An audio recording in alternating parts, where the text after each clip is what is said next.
I'd always loved shoes. Even as a child, my parents tell me like I would buy a pair of sneakers and I'd like won't wear it for days and like.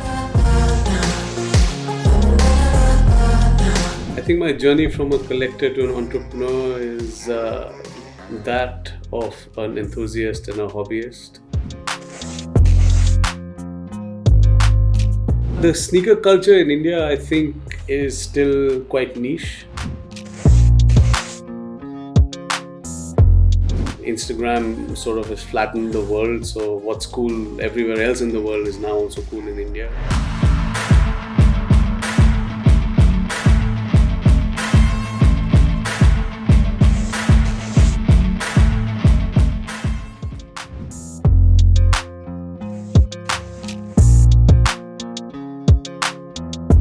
When I went to the US and stuff like that, obviously hip hop was huge, basketball culture was huge, and all of those cultural aspects really sucked me into becoming a sneakerhead. We had access to all kinds of sneakers. And then in 2008, because of the recession, I moved back to India. And we came back, there was no place for me to buy or indulge in my hobby of collecting sneakers. And so that's when the seed was planted to start a business that actually, sold sneakers.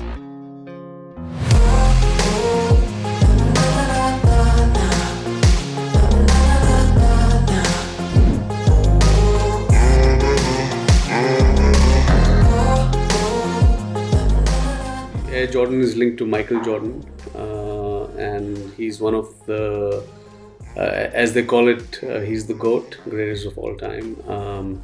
And it all started, in I think 1984 when he was signed by Nike, and essentially, when you get signed by Nike, he got a shoe deal. As part of the deal was that he would get to sort of put his name on a pair of shoes. And these shoes that really got him famous were what they call breads, which are these ones, these red and black ones, and essentially they're his team colors, which is the Chicago Bull colors. And when he wore them on court, he would get fined every time he wore them. And so Nike sort of encouraged him to keep wearing them because it became like sort of such a newsworthy thing that he was getting fined every time he was wearing them. And people started just really buying the shoe because it was something that, was so controversial. And that really kicked off the popularity of Air Jordans in that sense. It's called the dog walker. So conceptually, there's a little stain of poop in it, which is, it's inbuilt, obviously. It's got a little dog tag, it's inspired by that. These are shoes you would get murdered for back in the day. They were so popular that people would run up against you in the US and steal your shoes. These are the Sean Wotherspoon Nikes. So again, it's I think at its peak, they were going for 1 lakh a pair, something like that. There's actually a VegNonveg collaboration. So these are our own sneakers. Did these in 2019. So it's Fila X VegNonveg, so that inside the shoe. The whole concept is to celebrate the masala box in our kitchens. So all the colors are from spices. As you can see, these ones are really interesting. They're a women's shoe, they're called Martine. They're a Nike shop, Martine Rose.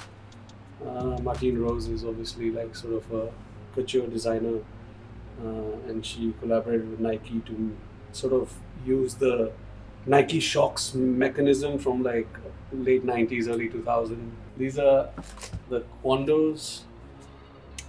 These are by G-Dragon, the Korean pop star. One of my most sort of loved sneaker. I've never really worn it, but it's the first time that sort of a shoe released in India first before it released anywhere else in the world. And these were made for Holi. So this one is a Pharrell NMD. It says Rang. Then these are like obviously like some alien-looking sneakers. It's called the Foam Runner. It looks weird like when you actually hold them, but when you wear them, like they kind of look like you're from a different sort of future.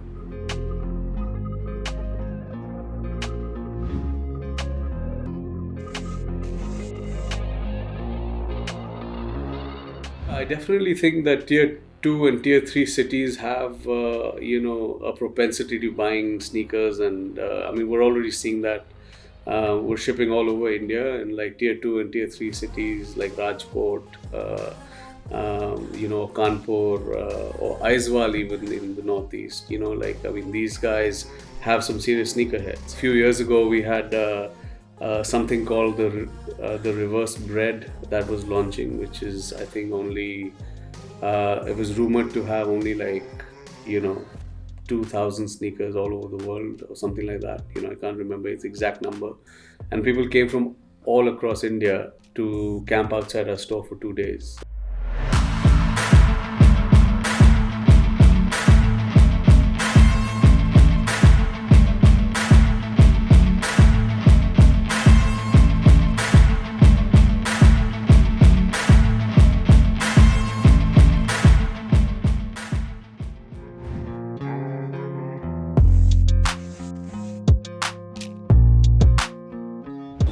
For men, sneakers become sort of the number one place where they can really express their personal style, and I think that's what's created like a little bit of a market for it, and globally I think more and more people are confident enough to really creatively express themselves, and that's how and that's informing this entire genre of and the entire generation, and it's creating a giant economy for this. The reselling ecosystem is just essentially supply versus demand. If the supply is less and the demand is more, people are willing to pay a higher price for anything. I know one guy in India, they run a reselling platform. I won't name it, but essentially what they're doing is they're getting people to invest in what they call is their fund, and then they buy and trade sneakers. And I think the markups on those sneakers can be anything from 30% to 200 or 300% even in some cases. So that's pretty much a really good return if you're thinking that your regular markets are giving between 8 and 10% returns or 8 and 15% returns. If you purely were to invest in sneakers and trade and sell in sneakers, your returns are probably higher than the 8 to 15%. I think some of the more serious collectors are low key. This morning in our store there was a guy who was here for the shoes. He's probably the biggest collector of Jordans that I know. I think some of these guys have really amazing collections.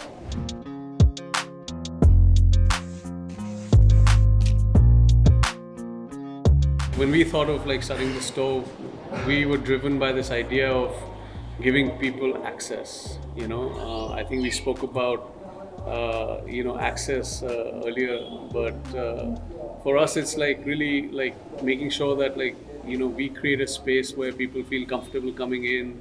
A lot of kids might not be very confident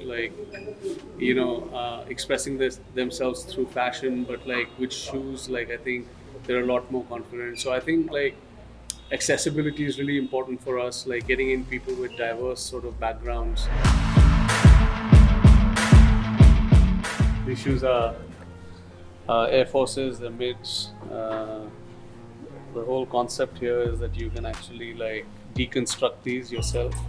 So when you're tired of the shoe looking like this, you can just rip some of these things out, and as you can see, there's a little you can rip parts out, and you can open it and like kind of make your own pattern out of it. So these are quite interesting. These ones are the Scorpion, new release this year. It's a really like sort of future forward shoe.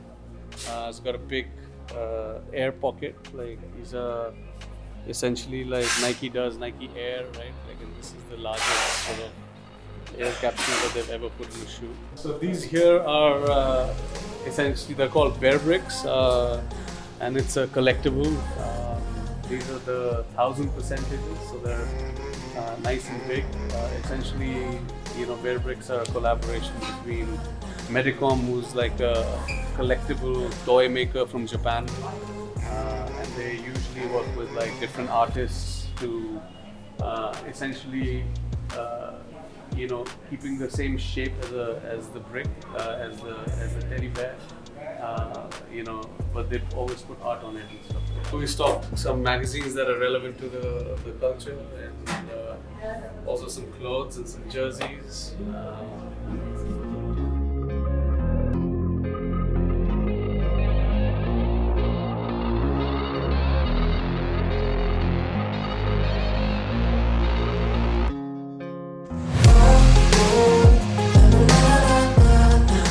I mean, it's the do's and don'ts of being a sneakerhead. I think there are, to each their own, really. I don't think there are specific do's and specific don'ts. I would just say, make sure that you buy things that are your taste. Just make sure that you're representing the culture the right way. Understand your sneakers. Understand why you wear what you wear. We find that in people who are just sort of like reselling sneakers don't really necessarily care about like the story behind the sneaker, and I think like know what you're buying.